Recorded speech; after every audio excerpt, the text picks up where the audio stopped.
Okay, thank you so much for having me, and yeah, please continue to eat the fabulous food. I've got meat on my notes already. But anyway, I'm here to talk about the next decade of disruption, which sounds pretty looming, but basically what we've seen in ag in general and definitely in the beef industry is a series of revolutions. So we're the first one where we kind of like stopped using horses, started to use machines, and then we started to go to mass productivity, you know, the abattoirs, mechanisation of that. And then we've gone to electronics and automated systems. And then this next wave is the cyber physical systems. And sounds really scary. It's basically integrating all of the smartest next steps of tech. So we're no longer talking about like electronic things that are isolated in a system. They're starting to talk together and they're integrated. So that's where we get words like the Internet of Things, you know, the big data and analytics. They're starting to share data across systems. Or you might have seen like augmented reality and Facebook becoming metaverse and stuff like that. So, but what does this really mean for the beef industry? Because it feels pretty far removed when we're here in Alice Springs. So this means that there is an increase of collection of on-farm data.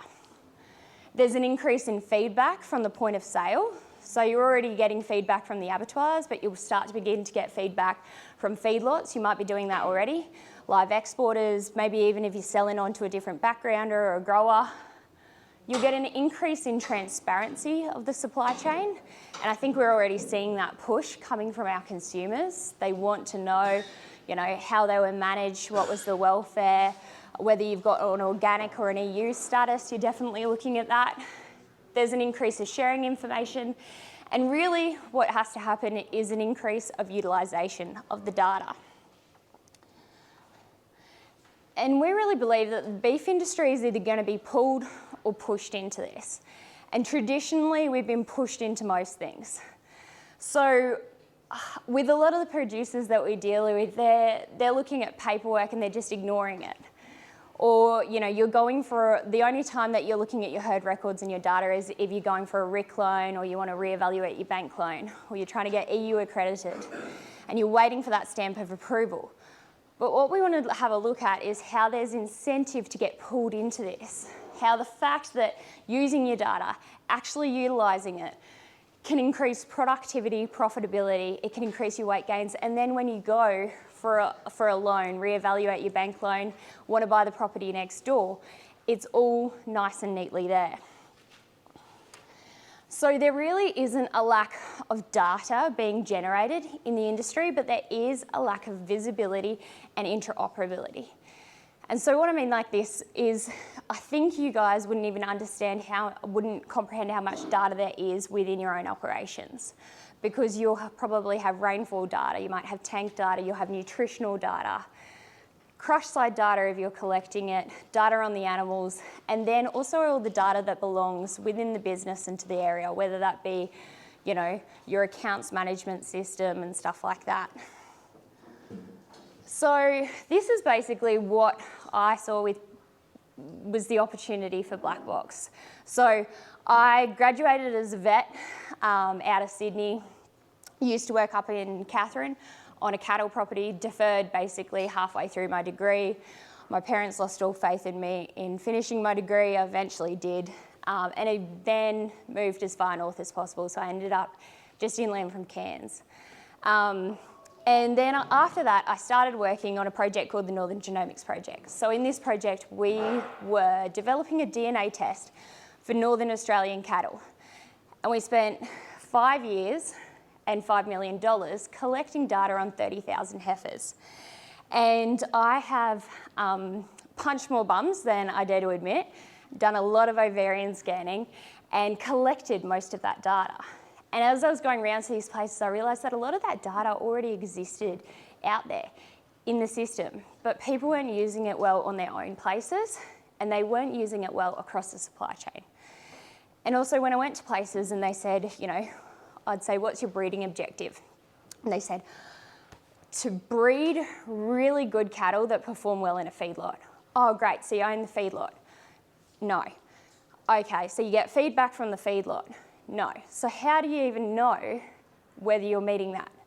You're spending a lot of money on bulls each year that are promising that, but how do you know that you're actually delivering that to the next point of the supply chain? And so I teamed up with my co-founder, Emma Black. Her side really comes from nutrition and data science. And we basically just started to float the idea with the industry. Got some early adopters on board. And now that brings us to today where we've got, I think, 1,042,000 head on the database. We've got about 10 people in the team, over 18 million data points, and we're servicing farms right across Australia. So the point that's important about these data points is that this is an aggregated data solution. So it means that with the algorithms that we've got, you're not just benefiting from your own data, you could be benefiting from the person next door or someone over in Queensland and how their data pulls together. Because the stronger the data lake, the stronger the solution and the higher accuracies we can get through predictions on your place. So we really focus on 3 core things, and we're very producer focused because I don't know a thing about tech before coming into this industry. So we focus on the ease of use. Basically, we know that at the end of the day, you come home from a hard day in the yards and the last thing that you want to do is have to mop through data, clean it all up, put it into a system. So it's just a drag and drop sort of thing, which I'll talk about later. We want to optimise opportunity for you. So I think the beef industry has for so long been a reactive industry. We run out of grass and then we sell cattle. And that's not the right way to do it. We should be maximising when the value of those cattle are, and then taking the opportunities that we have with the grass as well. And then increasing value. And increasing value might be being able to turn off heavier weaners, being able to maximise your supplement use, or simply being able to meet MSA and carcass standards better. So this is our team. We're all based in Australia. The ongoing joke is basically anyone with a hat is on the operations team, but Em and I didn't get that memo clearly, but we're all remotely based. And so these guys are all on stations themselves through Queensland and really understand the problems. And so that's the continual advantage that we think we've had in terms of this product has really been built with industry from the start. And we make it really, really tough for our tech guys to make sure that it works for producers. So the old saying that you probably heard before is you can't improve what you don't measure. And I really believe that when it comes to data and collecting data on your animals, there's 2 schools of thought. You can either measure it and choose to improve it. There's 3 schools of thought. You can measure it, use it, and improve it. You can measure it, not use it, and that'd be a giant waste of money. Or you can just not do it at all. And that third option is perfectly acceptable. There's many people, especially up in the Cape where I'm from, that choose not to do that and treat it more as, mustering is more a catch and release scenario. But you're simply not going to improve that and improve your business. So how do you measure your herd? So who here is doing any crush slide collection on their animals? Guys? Yep. Okay. Is anyone getting carcass data back? Yep. Is anyone looking at the carcass data? Yep. Okay. So some of these might be familiar to you guys. There might be some Gallagher users in the crowd. So these are the different crush slide machines that we can seamlessly integrate with, I guess. There's Gallagher, there's TrueTest, and a new front runner is actually Sapien, which has been developed, I think, over the last 19 years by someone down in Victoria. But these are also a number of companies that are within the beef industry that are feeding back data. So even if you're not using those first 3, you might identify some of the symbols here that are going, hey, that's generating data for my business and for my property. And so our goal is really to take data which is useless on its own, turn it into information, and turn that information into insight. So something that you can actually act on at the end of the day. So how do you gain insights into your herd? Well, this is what we've built. Basically, something that seamlessly ingests crush-side data, and that might be fertility data. It might just be straight weights. It might be any feedlot data that you're getting back, carcass data, weather data, supplement data, and turn it into something on a dashboard that you can actually use so that you can increase your kilograms or your average daily gain. You can increase the dollars that you get end of the day. And you can also maximise your efficiency throughout the supply chain, and whether that be when you choose to feed supplement or when you choose to muster. So how do you get it onto the dashboards? Well, it's really lovely and simple. Basically, we take raw information from these crush-side machines. You don't have to open it, don't have to look at it, don't have to change anything.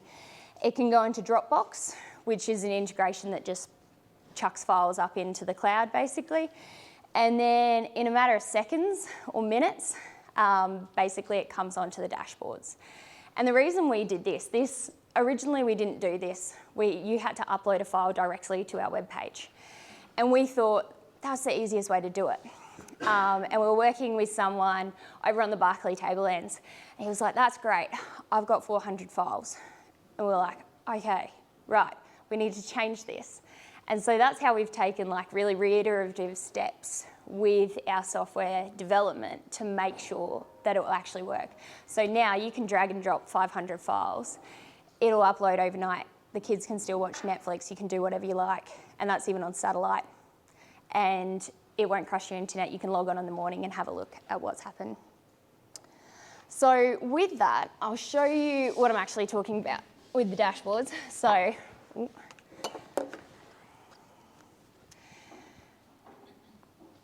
we've basically built dashboards for each section within the supply chain. And how we look at it is there's performance dashboards and they look back. So it's historical data. Then there's management dashboards going, what have you got on your plate right now and what's happening with it? What's the current status? And then the next stage that we're working on, because we've got a data science team, is like a prediction and machine learning. And we've made some really exciting advancements with that, which I can touch on later. So this is what we call our fertility or breeding performance dashboard. So this is real data off a real property fed raw in, and basically it's a fairly extensive place, obviously. You can see there's a few KPIs across the top here in terms of average weaner weight. We've got the cost of production there, so you can see no weaner comes for free.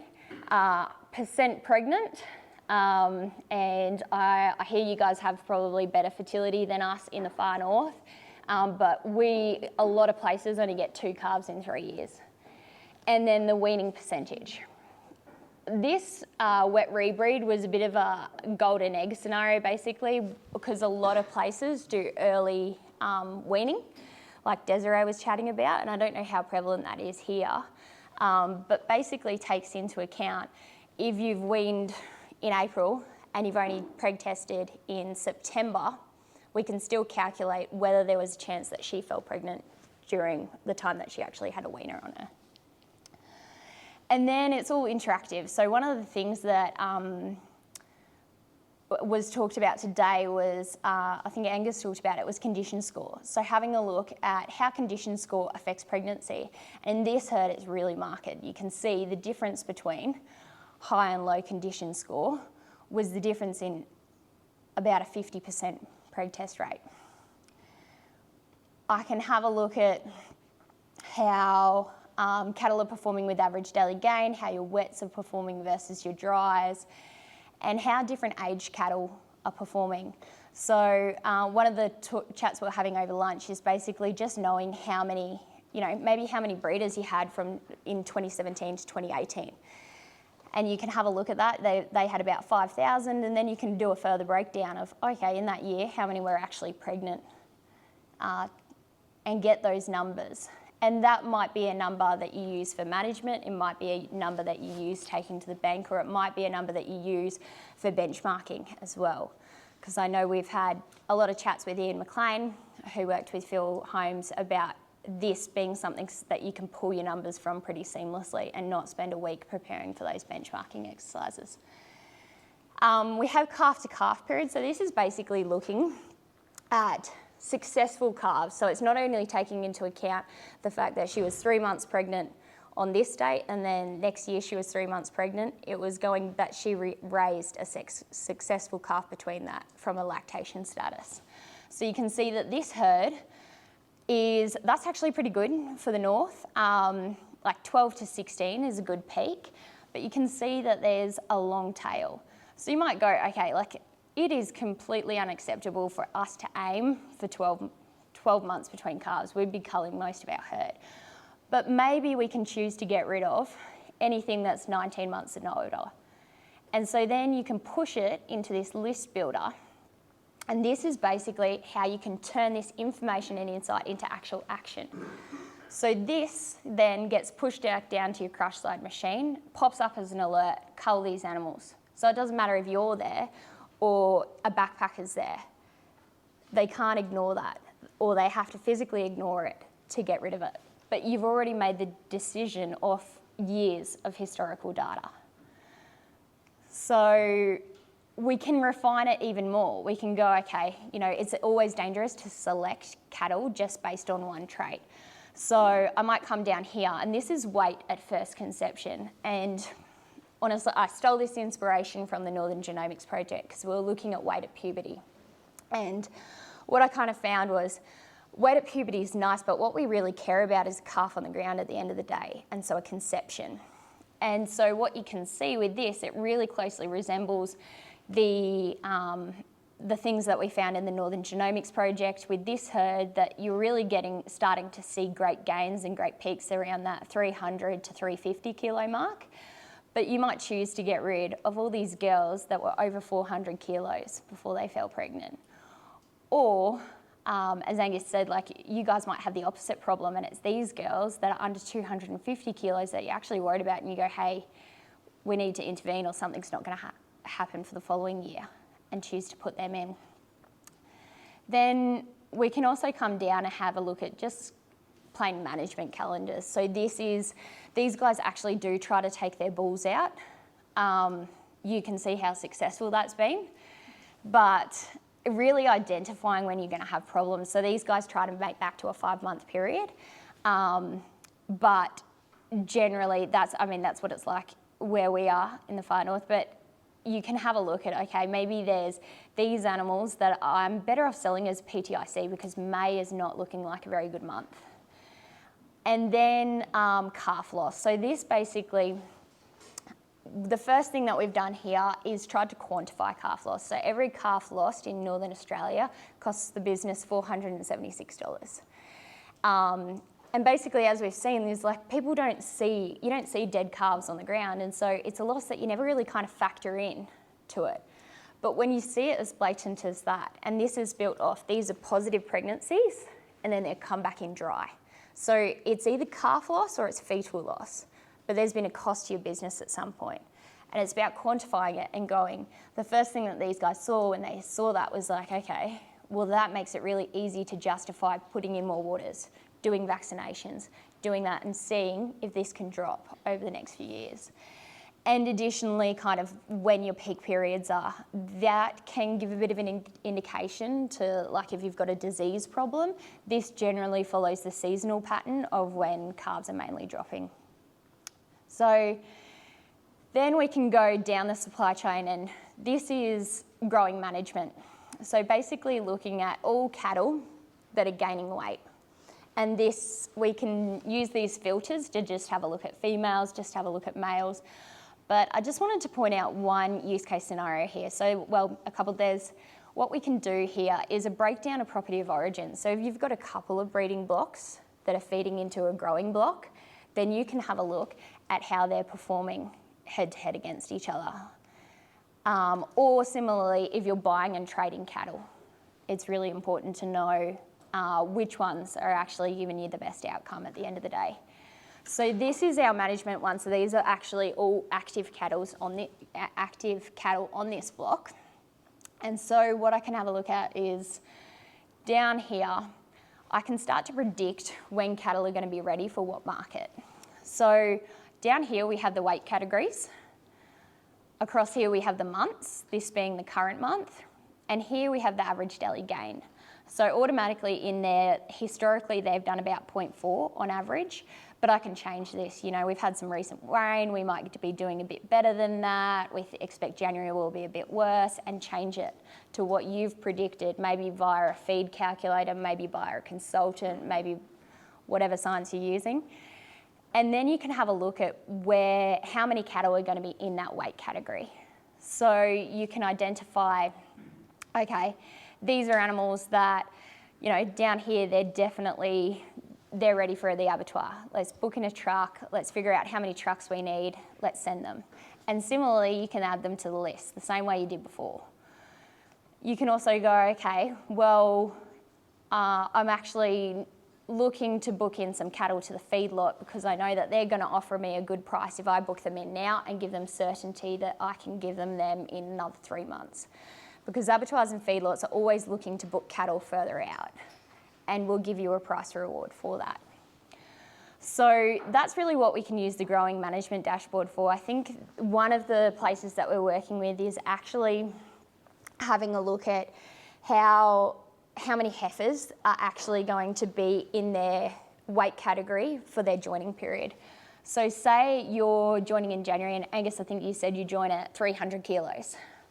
So I can filter by females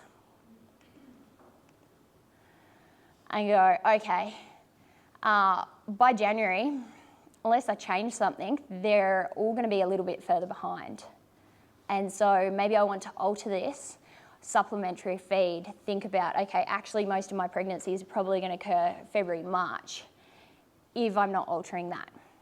And what's the cost of that? Going, okay, I know that I can get 90% pregnant when they're in 300 to 350 kilos, but it really drops back to like 60 when they're lighter than that. Is it worth supplementary feeding?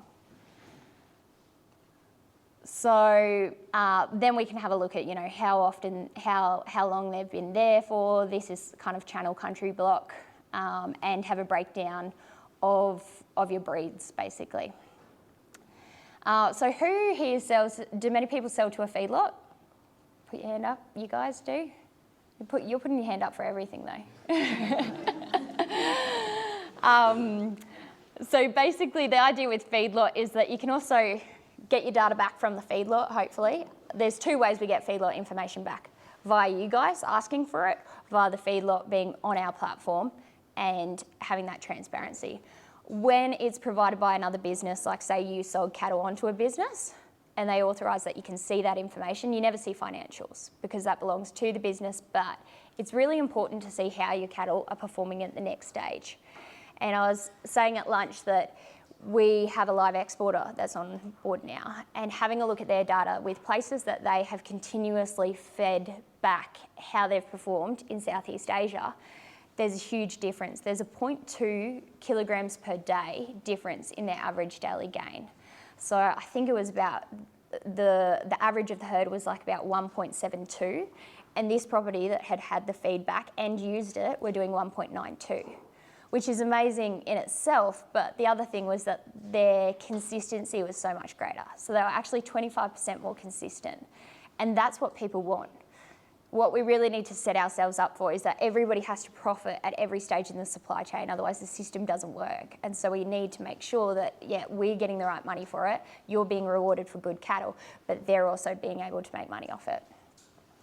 So this is the feedlot dashboard, which looks, I guess, pretty similar, and everything's tighter. It might be, you know, how many days they've had on feed, their average daily gain's a lot better, and they start to collect a little bit more information in terms of dentition.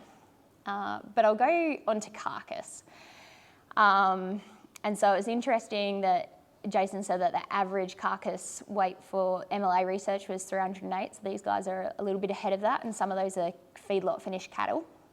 But basically here what we've tried to do is go, let's visualise this carcass data and see how what's happening to it and where your biggest losses are occurring. So again, you can do a breakdown by properties. And then you might be having a look at what your discount categories are. what we found is a lot of people don't look at their carcass data and don't know what they're getting discounted for and how much. Unless a whole beast is condemned, they're just kind of like happy, money's in the bank, move on, I've got too many things to do today. And so we can have a look at down here, the estimated loss, and this is a minimum estimated loss that these guys receive. So over $17,000 over 1,600 head, which is pretty substantial. And then if I have a look here, I can have a look at the breakdowns per property, and this is a really good example. So this particular property had a fairly big issue with meat colour and bruising. If I have a look at this property, take that one off, it was all a fat colour and meat colour problem, because you're not normally seeing a consistent number of discounts, and the same discounts are kept across each property. So here again, it kind of just gives you a breakdown in a different form, but going that this is a real issue with bruising. And out of their total, so the 11,000 head, they lost almost $50,000 just in discounts. Some of those are preventable, some aren't. You're always probably going to get some discounts. And then the next thing with the carcass dashboard is basically this list builder becomes a new feature. So what I can do with this is have a look at where my best cattle were and have a look at how they performed throughout the supply chain. So I can go, okay, 300 to 400 kilos, that's what I'm aiming for in terms of carcass weight. And ideally I want milk and 2 tooth. So I can add this to my list here. Oh, I've taken one off, I'll add a few more in. And go, that's my ideal cattle. I'll take that back there. And then I can go, okay, well, how have they actually performed throughout the supply chain? And I think some of these were split between performing on a feedlot versus grass-finished cattle. So I'll have a look. We've got a cow on a treadmill just to waste everyone's time. Everyone asks us when we're going to change it to be like a Brahman or something, but it's not the top of our priorities, amazingly, at the moment. So it might take a little while. I'll just jump over to MSA while we're having a look at it. How many go MSA grading? Everything goes MSA grading, that's basically killed? Yep. Yeah. So MSA really isn't big where a lot of the northern cattle where I am are sold, but we've built this MSA dashboard and it's overwhelming for anyone who even likes data. So, but the main questions we're asking are basically, did it grade MSA? Yes or no? If not, why not? And if it did grade MSA, then what's the biggest thing holding you back? So we can see how many didn't grade MSA and what's the difference in the price per head and therefore the cost. And then you can go have a look at what's the reason that they didn't grade MSA. And you can see that this particular place in this consignment had the biggest issue with pH, which is probably one of the most annoying ones to try and fulfill and figure out where your issues are. But then you can also have a look at where these higher index animals are coming from. So you can have a look at which property they've come off, how they've been managed, that sort of thing. I'll go back. Okay, our cow's finished running on his treadmill. So basically, this is back to I've taken my cattle that were like pretty well prime in terms of carcass. So they should have received the top dollar. And now I can filter it to show how they performed in this case, in a feedlot scenario. So now I'm going, okay, I got paid the most for these cattle, but did I have to put in the most effort to them? So what I really want to know is these animals that were performing maybe, let's say, anything over 2.4 kilos per day, where are they coming from? And what am I doing differently? So you can see that these guys are coming from those properties versus they might be very different from these guys that were still hitting great for carcass, but they're probably still, you're not top 10% over the entire supply chain. So slightly different distribution there. And the point of this is going that it has to be profitable at every segment. Like it's fantastic to get paid $2,000-3,000 for a heavy bullock, but how much did it cost you to get there? Did he stay on your backgrounding for 1.5 years, or was he only there for 6 months? Because that's the difference in profitability over the whole supply chain. So I probably overwhelmed everybody with talking too much. But basically, if I come back to the presentation, there's a few things that you can do today. Because a lot of people are just starting their data journey, or they're all at different stages. So if you're just starting out, you will have carcass data, whether that's old cull cows or whether you're actually, sending heavy bullocks and stuff like that. You will have carcass data. It's probably sitting in your emails, might be sitting in your agent's emails, but it's there. And you can upload your carcass data to Blackbox for free. No strings attached, no charge, whatever. We just want you to start using your carcass data and start to make decisions. Then some people are starting to use paper records. They're more comfortable writing down in a piece of paper than putting it into a crush slide machine. Crush slide machines are expensive. I completely understand that. And it's about turning those paper records into something that's electronic. So we can help you with that in terms of getting it into an Excel spreadsheet that makes sense. So that when water gets on that book or you lose it, gets run over, whatever happens, you haven't lost all the effort that you've gone into in terms of collecting it. And then if you're using crush slide machines, we've also got templates that can make sure that you're getting the most out of it. Because I've got a true test and you can run an absolute amok if you just kind of give it to somebody, tell them what to do in the yards and then expect the data to come back in any kind of, legible format. And I think we see this, I saw this, we still see it actually, over and over again. When you're in the heat of the moment and someone calls, 8 months pregnant, you go, okay, cool, H. You put in a H because she's heavily pregnant.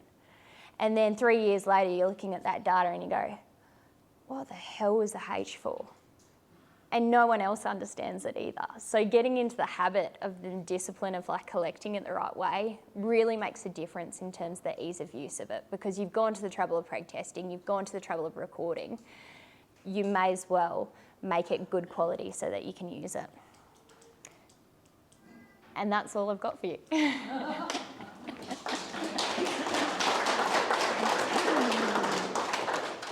Shannon, that was awesome. Thank you so much.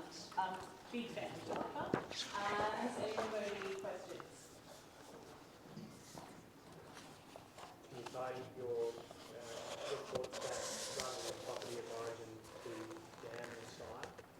Yeah, so a lot of those places don't have any of that information, but if you have it, same deal. So for a lot of the studs, that's basically they'll have as opposed to a property of origin, they'll have a sire. And so what's important is going, what proportion of the herd are they actually getting pregnant? And then do you want them to be doing that? Because there's a lot of bulls that are getting, 50%, but turns out that they're not that great and maybe you don't want them. But yeah, you would be able to. What's the best performing breed festival?